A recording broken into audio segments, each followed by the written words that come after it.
It's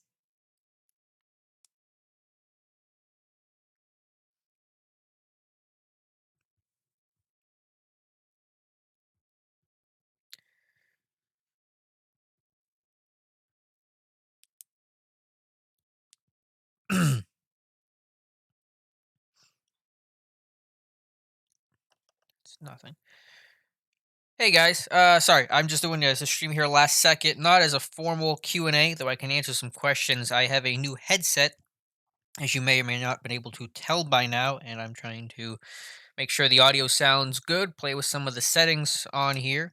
So let me know at just at default, basically, how I sound. Do I sound better, worse than last time? If you remember from previous times, we got Logan, Ali, Joe, Mutated Genome here in the chat. This will be just a short stream. Just want to kind of test my audio and see how things sound. So give me 1 second here, clear my throat. Okay, everyone says I sound good. Do I sound any better than last time? I know it's probably hard to try to think back and compare and contrast. I just got this headset yesterday and spent the morning trying to test it out. Logan says I sound really good. Hello, Wade Johnson. Thank you for being here. I'll answer a couple questions. You guys have anything Steelers related while we test this to make this a little more productive than me just saying, does it sound better or not? Thank you, Steve. Thank you, Paul. I do want to maybe try a couple different settings. The headset I have offers a couple different presets essentially. So I just want to see like what sounds best and what sounds worse. Hello, Mr. ABS. So this is, excuse me. Ugh. This is according to the headset broadcaster 2 that we're on. Low voice, loud, low voice, soft. Let me try this. Is this gonna be? Yeah, we need the train. No, probably the train only comes when I do audio recording. So probably this is gonna be a different setting. So let me know if this sounds any better or worse. I'll start it in three, two, one. This is low voice soft according to the software. I can test it myself off air, and I will do that. But I just want to see what things compare and contrast and what's better and what's worse.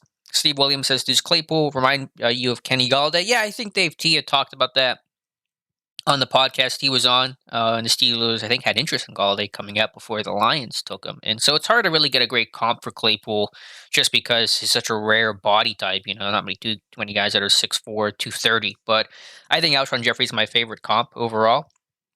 Okay, everyone says it's louder. Is it better though, or is it too loud? I can always turn the audio down as well. Let me turn my audio down a little bit.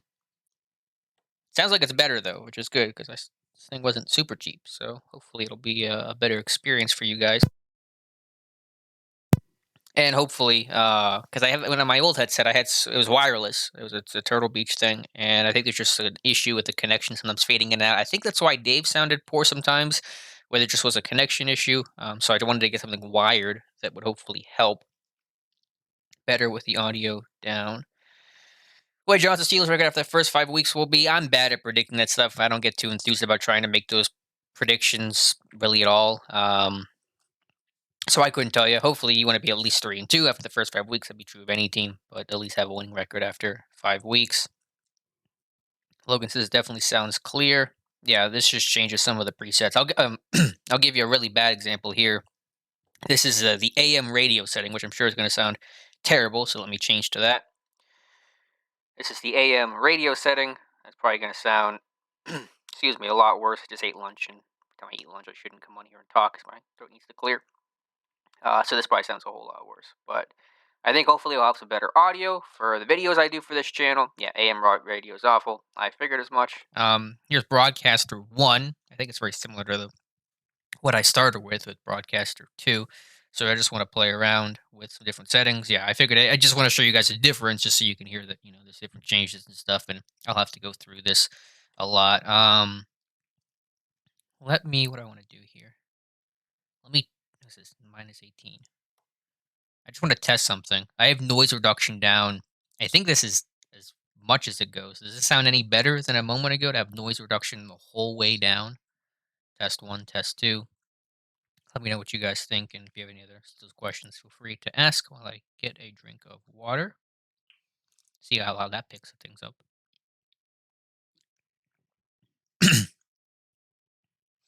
But we'll have our stream on Monday, of course, with Dave. I have a video I'm going to do probably this weekend that'll go up on Monday on Steelers Depot on UG3 and kind of flashback to some of the plays he made in the preseason last year. So we'll have that coming up here in the next couple of days. And I'll have some more out of the park as well. Doesn't sound like much of a difference. Are you moving in and out of the mic though? I don't know exactly what you mean, Paul, but no, I'm not touching the mic. I'm not moving any further away from it. It's attached to my headset. So I'm just gonna put it back to the normal minus 18. Steve, I stay in Fort Worth, Texas. I made a bet with my friends for $100 the Steelers would beat the Cowboys. You think that was a smart decision? I think it's a real coin flip, and that's what week 9 they played Dallas. So who knows what the landscape of the year is going to be? Obviously, what you thought from before the regular season last year in week 9 to the last year's week 9 when the time came was totally different. So it's $100. I guess it's worth it. You fade in and out then. Hmm. Am I still fading in and out now? D-Jock says Steelers are going 16-0. I sure hope so. I don't know why you're fading in and out. That's unusual. Now I did just mute my mic there, so maybe the noise reduction was so low that it was causing me to fade in and out, but it should be okay now.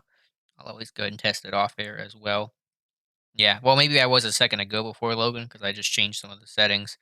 Let me mix with some of the other settings here. What's low voice soft? All right, this is a different setting. Low voice soft. Yeah, Paul, I think that was me just changing the noise reduction the whole way down, which is probably too extreme. So I went ahead and changed that. This should be slightly different. This is the low voice soft, which is just changing some of the advanced settings here. Volume was up and down. Okay, that makes sense for the noise reduction. That makes sense. Thank you for the feedback.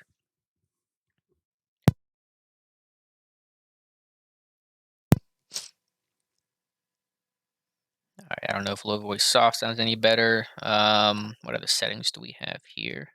Some pro presets.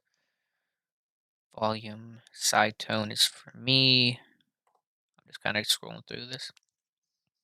Do you think we should try to trade for the Jet safety? Was it Mays? Marcus May? Yeah, I think I don't know about any particular one name there, Steve, but I think I'm not opposed to bringing in really any sort of safety nose tackle depth. Unfortunately, the free agent market is really bare for both those spots, so you're more than likely going to have to do some sort of August trade, which is what Corbett's usually done the last 5 years or so. um, Wade Johnson, what program am I using? This is the Logitech Pro X with the G Hub software. Where you just plug it in, download the software, and let you change stuff. Just got the headset yesterday because I wanted to try something different, a better headset, one that was wired in to maybe fix some of the connection issues that I've been having.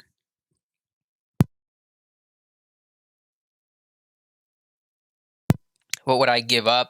Probably a sixth. I think you're going to get expected to get 2 6-round comp picks next year. I think as high as I would go would be a 6th round pick, which is about the norm for what Colbert has given up, somewhere in that fifth, sixth type of range. Low voice soft doesn't like it makes much of a difference. Yeah, I think I'm just gonna, and I can test with more offline, but I wanted to at least talk with you guys here briefly, make sure there was no issue, make sure I could stream with it because I hadn't really tested that yet. So now I'm back on Broadcaster too. Yeah, this seems to be just changing some minor advanced settings, expander gate, compressor, noise reduction, high pass filter. I could always just mess around with it a little bit as well. Yeah, Logan, a late round pick. Yeah, 6th, 7th round pick is what I'd be looking to give up for any sort of August trade, which is pretty much in line with what Colbert actually does.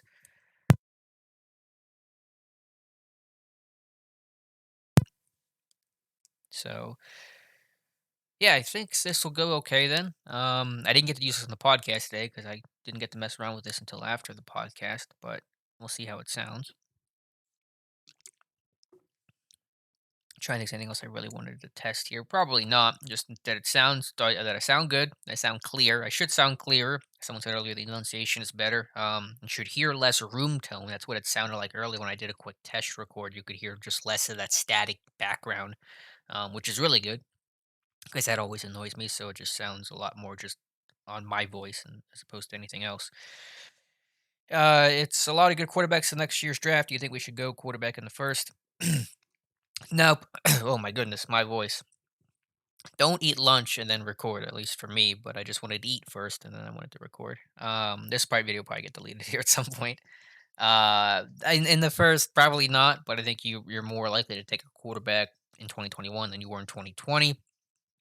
And to be fair, that bar is low because in 2020, his pass draft rate was basically zero. But that's all going to basically be dependent on what Ben does and his health and his return and recovery and the progression of Mason Rudolph. If Rudolph falls flat on his face, then yeah, you're probably going to look to find someone else, find another potential heir. If Rudolph plays really well in the preseason and camp, and hopefully he doesn't have to play in the regular season, but if he doesn't perform as well, then he probably won't draft one. And that confidence his team is exhibiting will really come true and be founded.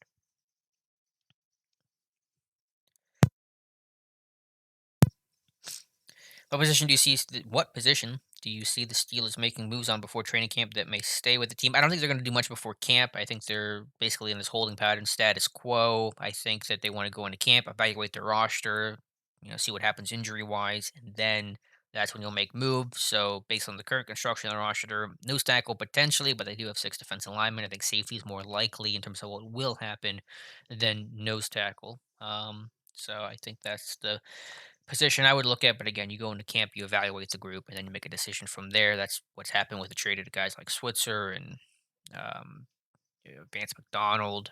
Um, even guys like Justin Gilbert were basically end cut down, trades and deals. So usually does not happen till well into the summer.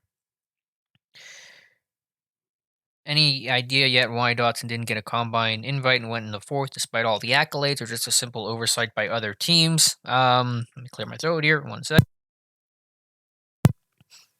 Yeah, I don't have. And I'm going to change one more thing too. Let me know if you guys hear an audio difference. I don't think you will, but I just want to know for my own benefit.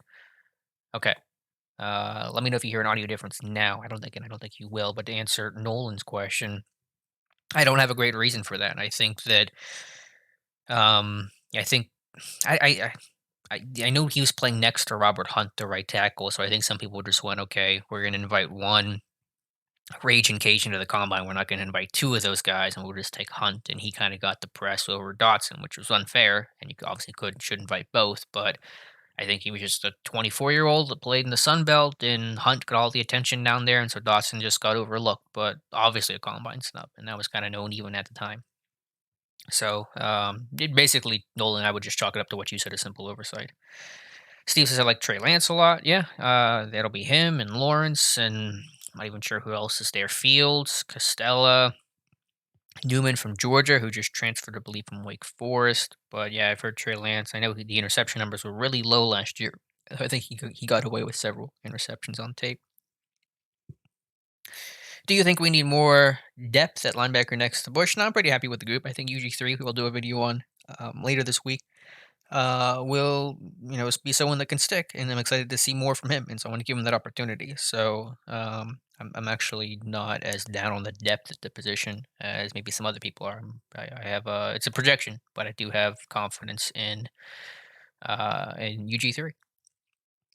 Paul Brown, have you heard the Steelers will release a possible alternate? Let me change something here. Schedule due to COVID, or are they going to release that when, if the time comes? Yeah, I think obviously those contingency plans are happening behind the scenes. I don't think the NFL is going to unveil that stuff until they would have to. The NFL wants to project normalcy and status quo and everything. They're the everything is fine dog meme basically right now. So I think those things are behind the scenes. The NFL, all week two opponents have the same bye week. So if you had to cancel or push back week two, or the start of the season, basically, then you could take, the Steelers play Denver week two. They both have bye weeks week eight. Now they're going to play week eight instead of playing week two. So the NFL has kind of built some of that into the schedule. There are obviously backup plans as well. I doubt they're gonna really release that until they have to, if they have to. Got more questions here. I don't know. I'll go back and listen to this recording, but thank you guys for being here and helping me out. I do appreciate it. It's certainly good to get that immediate feedback from you guys. Mr. ABS, can Connor and Juju honestly be evaluated this season, even though Ben is coming back? They were both Pro Bowlers when he had his best statistical season in 2018. Major surgery has to be accounted. I mean, if Ben looks fine and doesn't look like he came off surgery and he's normal Ben, then yeah, you evaluate those guys regardless. If Ben looks like Ben, even like 90% Ben, then yeah, you can evaluate those guys as Connor, especially because he's less dependent on Ben than Juju is. But Connor and Juju being healthy are going to allow you to get the much cleaner evaluation, even if Ben wouldn't look the same hypothetically. So certainly, plus you don't have a choice. You got to. I mean, they're free agents after this year, Connor and Juju. There really isn't any more time to wait. You can't say, well, we can't evaluate them this year because you got to make a decision on those guys. So you have to evaluate them, whether it's ideal or not. That's the way it goes. Donald, Nolan, any thoughts on James Lockhart, the linebacker from Baylor, possibly sneaking on the roster this year? It's hard. It's a hard path. I'm not going to say no. I mean, we saw what happened to Tuzar Skipper last year and the noise he made in camp. But you got, obviously Dupree, Watt, Highsmith are locks. Even if they keep five outside linebackers, there's Dane and Skipper, and then Lockhart trying to fight in that group. So it will be tough. I mean, not impossible. Not going to say you can't. Special teams is going to be the path for him, obviously, but there's just some competition there, and they just invested the high pick in Highsmith. Play did 5-2-3. I understand Dave's concerned about Claypool not stacking corners, but not every wide receiver wins the same way. Sure. I mean, the James Washington, and Mike Wallace were both vertical threats and they won in different ways. But if Claypool wants to be that kind of big time playmaker, being able to stack corners and win cleanly is going to be a lot easier than making every throw contested, where it's a true jump ball situation. If you can get on top of that corner and box him out, then you can really improve your chances of winning on the route. So and it's an area where Claypool has to work on. There's no doubt about that. So I think that's a fair point there. All right, last question here from Rob Co, and then I'm going to stop the stream again. We'll be back Monday, and I'll have some video content, hopefully over the weekend or on Monday. How would you rate McCullers? I'm not sure what this says. No, he's obviously roster worthy, but do you think he can play starter reps and be passable? He's gotten better. Let me be nice to Big Dan first. He's gotten much better the last 2 years. Actually, if you go back to my camp grades on Steelers Depot, he's graded really well. I think Carl Dunbar's been the best thing for McCullers. I think John Mitchell is great of a defensive line coach as he was, and he was one of the best.